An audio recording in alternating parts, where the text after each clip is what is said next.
Yo, welcome back, everybody, to the Coloring Your Past podcast, where we helped color your past and teach you lost, forgotten, or ignored stories that have been buried in our history or just not taught in schools consecutively.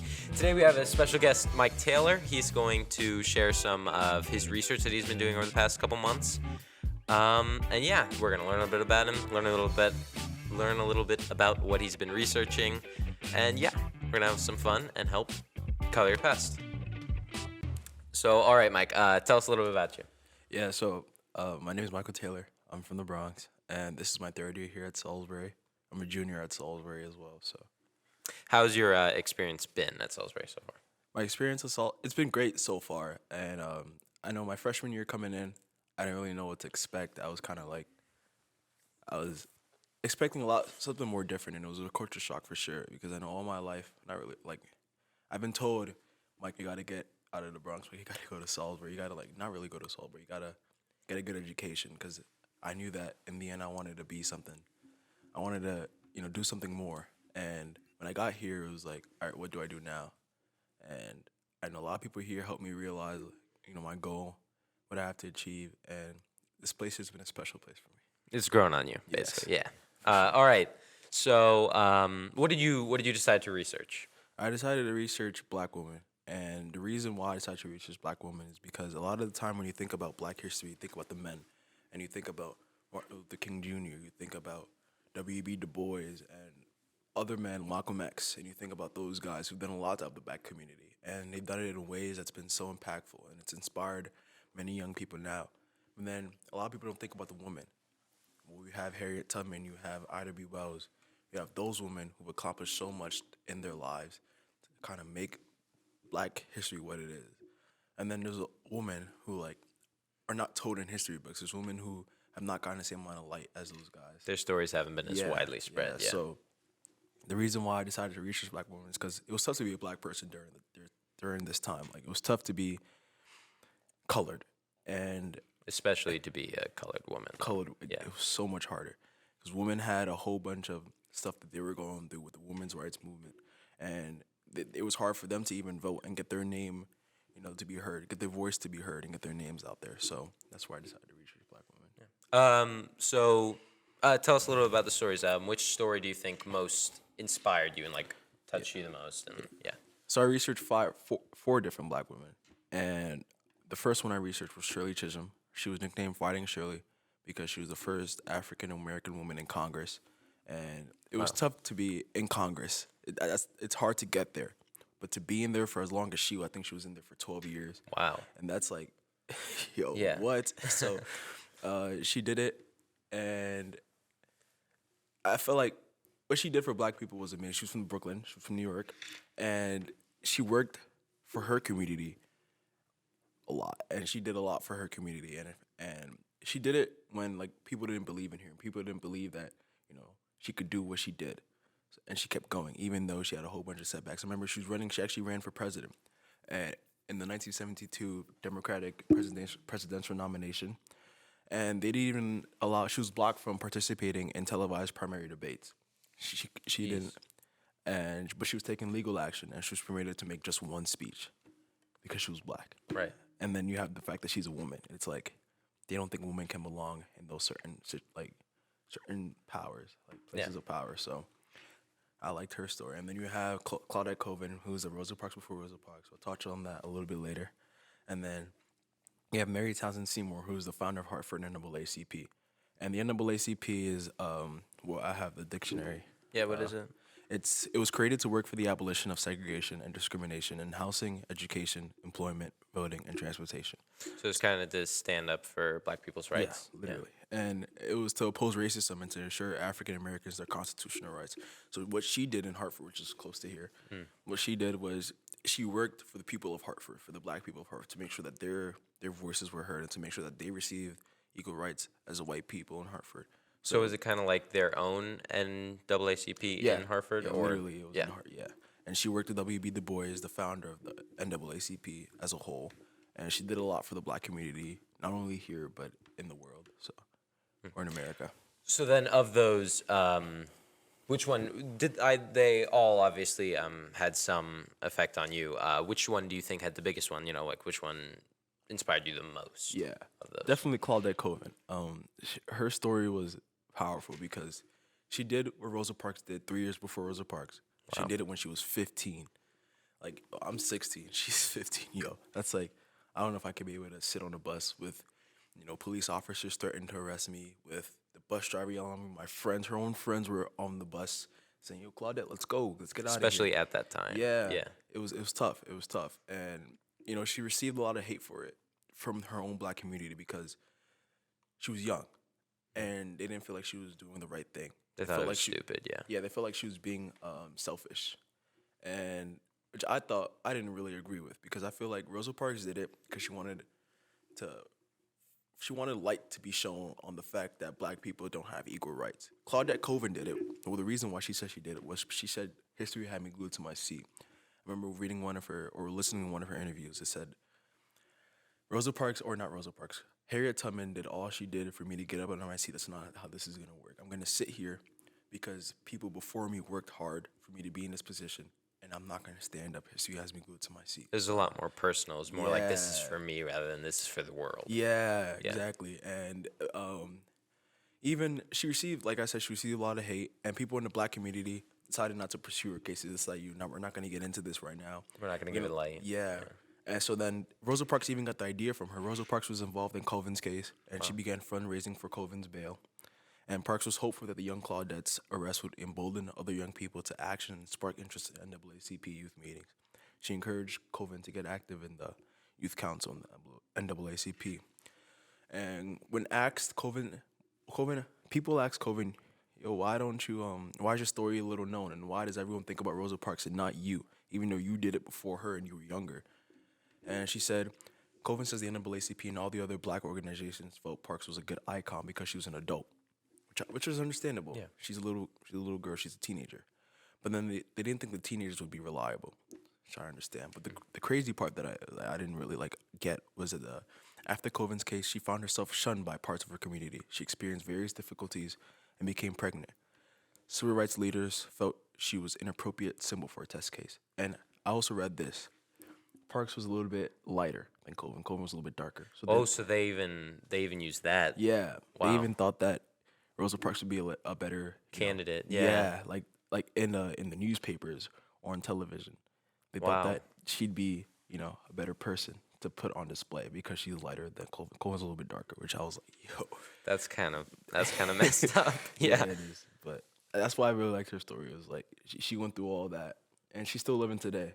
And I was gonna get an interview with her, but it didn't go through. Oh. But she's definitely inspiring. That's just incredible. So then it just inspired you because it was more personal and it just yeah. Because as someone I've been through a lot as a black person back home, and it's like she did that a year for me, younger than me, and she did it because she did it for herself. A lot of people do things nowadays because people are telling They them want to the do. attention. Yeah, They want yeah. but she didn't do that for any attention. She did it because she felt like she had to. It was her right to. Right. And I was that's incredible. It really is an inspiring story. Why do you think that people should know these stories, that these stories should be brought to light? Because, just why do you think that they're so important for people to understand and obviously, be taught in schools? Yeah. I feel that black people in history books, right, when you talk about black history, it's like it's always the black and white. Like Martin Luther King Jr. had a speech. Martin Luther King Jr. fought for black rights. He was a nonviolent activist, which is that's correct. That's what they did. And then you have people like Mary Townsend Seymour who were behind the works. I've never heard of this woman before I started to do research. And Daisy Bates, who's had the Ruby Bridges story, if you know about that. It's Ruby Bridges. Yeah. She was the one who went into the school, segregated school. She had National Guard behind her so that she'd be safe. And Daisy Bates took 9 children to Arkansas, where the governor of Arkansas was like, "No, we're not gonna have you come to the school." She still did it. She still took care of these kids, even though it was hard. And a lot of people it's hard to do hard things.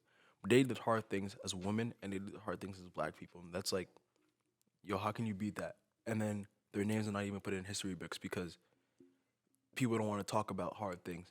They don't want to talk about the full history of its too. Yeah, and I think it's it's something with the country as a whole. We don't really think about things like that, and I feel like as a black person, what I can do to make sure that other people understand what these people had to go through, what these women had to go through, is by doing things like this podcast and just getting this information out there so that other people can understand, how hard it was to do what they did during the time they did. Like I said earlier, being a woman was hard, and it was hard. They didn't have women's rights. Like Mary Townsend Seymour, she was often ostracized from the women's rights. Like white women did not want her working with them. Right. Like they did not want, even though she wanted the same thing they wanted, because she was black, they did not want her in the same room as them. People need a full history. Yeah, exactly. You need to understand, like, these people went through some hard stuff, and it's not because they did it just to do it. They did it because they felt that they had to, and they felt that they needed for people to understand what they were coming from, where they're coming from. So. And I mean, these stories are awesome. Like, it completely changes history. Like, understanding that, there was a Rosa Parks before Rosa Parks, and that actually inspired Rosa Parks to do what she did. It just makes Rosa Parks' story and her story itself just, like, so much more interesting and so much more impactful. Yeah, it's awesome. So then, are there any impactful black women in your own life? Like, yeah. So I'm from Ghana, and I actually went back there when I was younger. I lived there for about 6 months, 8 months. And when I was there, I visited my grandmother. And, being back home, my parents always talked about, like, the stuff that they had to go through when they were in Ghana. Like, my dad, remember, he was telling me, like, he went to boarding school back there, too. And he walked 2 miles to school every day. And my mom told me when she came to America at, like, 18, maybe 19. And she was here with my dad or with her dad. And they were just, like, by themselves. She was trying to get to school. She was trying to, like, be a pharmacist. At 19 years old, you're the first person from your family in America, and you're trying to become a pharmacist. That's hard. And I feel like she inspires me a lot, and my grandma does too, because she's a single mother, taking care of my mother, and in a country where it's not easy, man. When I went back, Ghana's it's not an easy place to live in, but that really like showed me like what I have to do to be able to not provide for my family, but to be able to take care of my family and to be able to make sure that they're in a good position, because they did a lot for me even before I was born. Like so you want to give back? Yeah, my parents were always working. They were always getting stuff done. So going back really like showed me like, just how much. Yeah, it was hard. And my grandma definitely inspires me. My mom inspires me. Those are the two women that hold dear to my heart. I love them both. Yeah, that's awesome. Everyone should have good. That's incredible. Do you think that also inspired you to research this specific topic? Of course. Do you think that they? Yeah. Of course. And I actually wanted to do some stuff in Africa, and I wanted to see like because when you think about like I'm from Ghana, and then there's I don't know if you heard about it, Kwame Nkrumah. He's the president of Ghana, who was like I did not know. Yeah, he was like seen as like an African leader, not just in Ghana but in Africa. And I was thinking, there's got to be some women who were like important during that time. And I wanted to do some research back there, but I think we just stick to like a local history type of thing. So yeah, that's why I didn't really research. But I definitely wanted to. They definitely inspired me, because when I went back, there was some like, there's no like people had to work for Ghana to be what it is. So I definitely wanted to look into some of that. But so then the last question here is, we already learned about how one of them was, but why do you think that these stories were lost, buried, forgotten, or ignored? Why do you think they were like hidden away?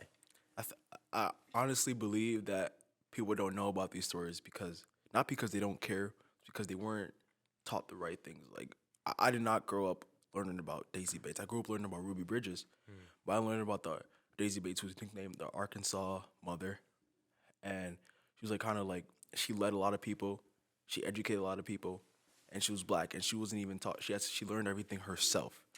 So I believe that the reason why people don't know about these stories or why they're lost, buried, ignored, is because they're women. Honestly, because they're black women, and black women didn't receive as much light as black men. Like I learned about Malcolm X. I definitely learned about Malcolm X, but I didn't learn about Shirley Chisholm. I never knew what her name was. I had to look her up on Google, And then you have Mary Townsend Seymour. I knew about W.B. Du Bois, everyone does. And James Weldon Johnson, everyone knows about him. But she worked side to side with them, and she didn't get the same amount of glory as they did. Like, I was reading a history book. Mary Townsend Seymour was nowhere to be found in the book, but they both were. And then I had to do a little bit more digging. And they helped her create the Hartford NAACP. And she led that thing. She was in charge of that But thing. she never got a platform. Never. Yeah. And it was like, that's the only reason why, because they're black and because they're women. And Right, because they had to deal with both. It wasn't just. It wasn't. They were dealing with sexism and racism like, at the same time. It's really tough. Yeah. And if you think about slavery, like the way it's like evolved, it started with white men working in like crops and working on plantations and farms, and the white man working on plantations and farms. The white women will work as housewives inside the house, and then now you can buy black people. Now you can have helpers, workers for you. So what they did was, white women would instead take care of the children as usual. White man stay in the houses where like as usual working, and then you have slaves who work out in the field, and then you have black people who'd be domesticated and work inside, and it's like, okay, now you have a whole different, like they're not even taught to read or write, and they're already being put to work. So their whole lives they've worked, and then black women could hardly, like according to Angela Davis, I read one of her articles. Angela Davis said black women could hardly strive for weakness. They had to become strong for their families and their communities. Needed their strength to survive. So, not even like black. When you think about women in general, you think about people who take care of their families. But black women did more than that. They had to take care of. They had kids, take care of their kids, and still work for their slave masters. So it was hard. They were enslaved, and they went through all that. So black women, they couldn't be weak. They had to be strong for not only themselves but for their families and their communities. So, and that's what these women were. They were strong for their families and their communities. They helped empower their families and their communities for a reason, because they felt that they had to do more than what was given to them. They had to be more than what was expected of them. So. Well, thank you for bringing these stories to light. These are all incredible. It was tough for them even to accomplish what they did, and then it had to get buried or hidden. Yeah. So thank you for, bringing them to light and helping sharing them with everyone who's hopefully watching this podcast. Thank you very much. Any last thoughts? Anything you want to say to the audience? Stay dangerous. All right, signing off. This is Dominic Valson and Mike Taylor. Thank you for coming and watching the Coloring Our Past podcast. And hasta la vista.